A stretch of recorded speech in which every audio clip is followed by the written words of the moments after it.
Students, we are discussing 3 problems in this video. This is the first problem. Look at this.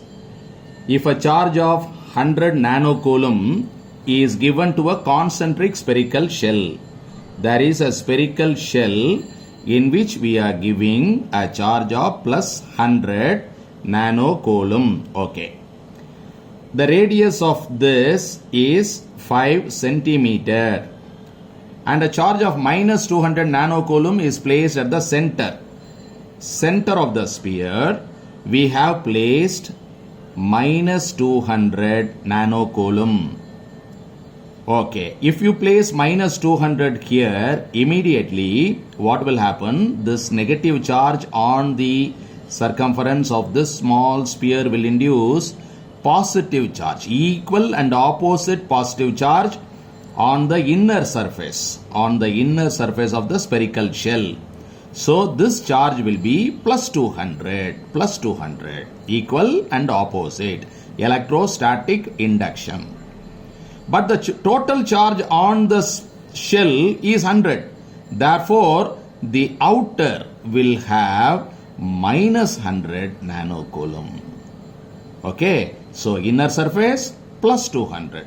Outer surface minus 100. The total is plus 100. That is the actual charge on this. So the question is the surface charge density of the outer surface. What is the surface charge density of the outer surface? Surface charge density is sigma is equal to Q by A. The charge now is minus 100 nanocoulomb, 10 power minus 9. Area of the sphere is 4 pi r square. Radius is 5 centimeter. Okay. This is minus 100, 10 power minus 9 divided by 4 pi into 25 into 10 power minus 4. This 25, 4 is 100. So this is minus 1 by pi. 10 power minus 4 goes up. So this is 10 power minus 5. You multiply by 10, divide by 10. Minus 10 by pi, 10 power minus 6. Unit for this is charge by area. And 10 power minus 6 coulomb is microcoulomb by meter square. So this answer is in option B. The correct answer is option B. Now, we are going to question number 2. This is question number 2. Look at this. Here there are 3 identical spheres. They have these charges. If the spheres are brought into contact and then separated, what will be the charge on each sphere? Okay, there is one sphere, second sphere, third sphere. They are identical. Q1, Q2, Q3. They touch. They are brought into contact and then they are again separated. The charge will be equal in all the 3 spheres. The total charge is conserved. Charge can neither be created nor be destroyed. The total charge before this contact is Q1 plus Q2 plus Q3. The total charge after the contact is 3Q. They are equal. Therefore, charge is equal to Q1 plus Q2 plus Q3 divided by 3. Let me tell you one mechanical analog to understand this. There are 3 identical buckets. And identical buckets, but they have different levels of water. This bucket has, for example, 10 liters. This has 1 liter. This has 4 liter. What I do, I connect them with a pipe. Now water will flow from high level to low level and it will become equal in all the 3 buckets. So all the 3 identical buckets will have equal level of water. How much it will be? The total water is 15. 10 plus 1 plus 4, 15 divided by 3, that is 5 liters. So every bucket will have 5 liters of water. Like that. The total we are adding Q1 plus Q2 plus Q3 and divide by 3. Okay, what is Q1? 4.3. Q2 minus 2. Q3 7.3. So idhula 2, if you subtract 2, this is 5.3, add this 9.6, you divide by 3, you get 3.2. Therefore, this is equal to 3.2 into 10 power minus 17. And Q is equal to Ne.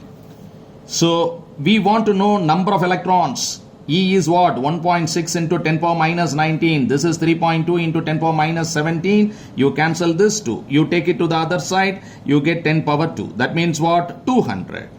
Okay. 200 electron. Is it excess or deficit? If electrons are excess, you will have negative charge. Minus 3. If electrons are deficit, you will have ions and you will have positive charge. Here we are getting only positive total. This is positive charge. Therefore, the electrons are deficit or shortage. 200 electrons shortage is in the option 2. Each sphere has a deficit of 200 electrons. Now I am going to my next question. Question 3. Look at this. Force between two identical charges placed at a distance of 3 meters in vacuum is F. This is one charge, this is one charge, the distance is 3 meters, the force is equal to F. What is F? 1 by 4 pi epsilon naught Q1 Q2 by R square, that is F. Okay. There is a dielectric slab. In between these two, there is a dielectric slab which is inserted. The charge Q is there, another charge Q is there. The distance between them is 3 meters. Now what you do, you insert one dielectric slab. The dielectric slab has a thickness of 1 meter. The dielectric constant is 9.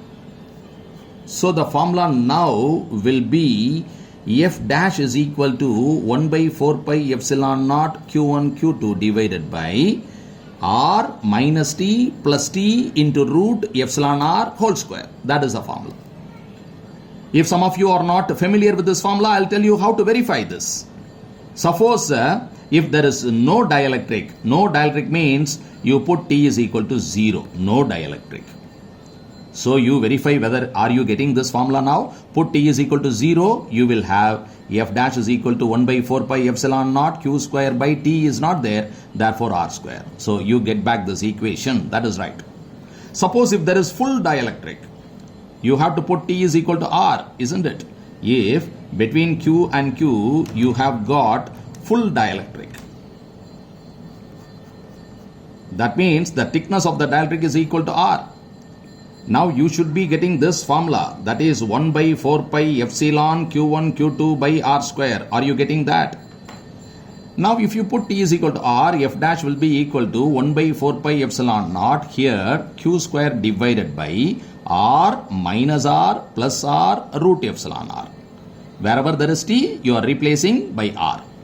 So RR is cancelled. This is 1 by 4 pi epsilon naught Q square divided by, you square this R square, root epsilon R will become epsilon R.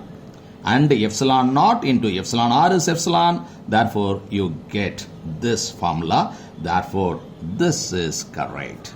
Okay, now let us solve this problem using this formula. Okay, what is F dash? 1 by 4 pi epsilon naught Q square divided by, this is 3 meter. This is 1 meter. This is 1 into root 9 whole square.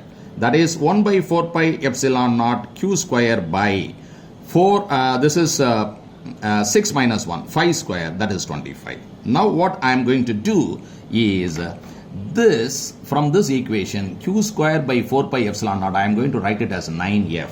Okay, this Q square by 4 pi epsilon naught, I write it as 9F, and denominator I have got 25. Therefore, F dash is equal to 9F by 25 is in this option, that is option A is right. Okay, students, I will meet you in my next video with 3 more interesting problems. Thank you for watching.